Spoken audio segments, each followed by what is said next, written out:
Mesdames, Messieurs, bonjour. Nous sommes le mercredi 19 octobre 2017. Wall Street a terminé dans le vert alors que le Dow Jones a atteint un nouveau record dépassant les 23 000 points. Celui-ci a progressé de 0,69%.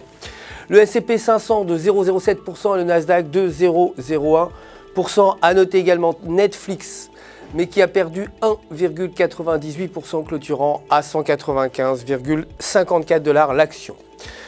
Le dollar américain, quant à lui, a baissé face à la plupart des devises majeures suite à de pauvres données économiques américaines sur le secteur immobilier.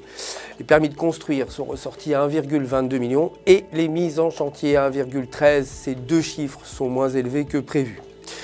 Aujourd'hui, l'indice de l'activité manufacturière de la Fed de Philadelphie est prévu à 21,9 contre 23,8 auparavant.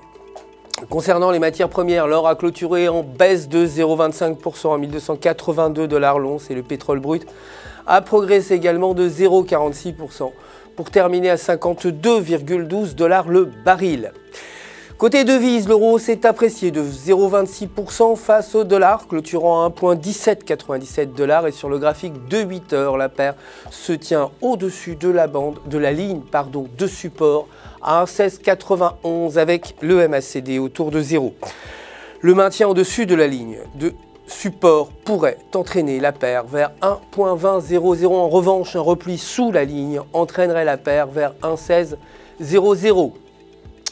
La livre sterling à présent, la livre sterling s'est appréciée de 0,14% face au dollar, clôturant à 1,3209 et sur le graphique horaire, la paire s'échange près de la bande supérieure de l'indicateur des bandes de Bollinger avec un indicateur RSI stochastique proche de 100. Et si le câble maintient ces conditions, il pourrait atteindre les 1,3300. Toutefois, une chute vers la bande inférieure modifierait la dynamique et entraînerait la paire vers 1,3100. Aujourd'hui, les ventes au détail sont attendues à moins 0,1% contre 1% précédemment. C'est la fin du flash. Je vous retrouve, vous le savez, très bientôt pour la suite de l'actualité des marchés du FX. D'ici là, n'oubliez pas de vous connecter sur www.ufx.com pour tous vos besoins de trading et pour retrouver votre gestionnaire de compte personnel qui répondra à toutes vos questions. Toute l'équipe du FX se joint à moi pour vous souhaiter une excellente journée sur les marchés.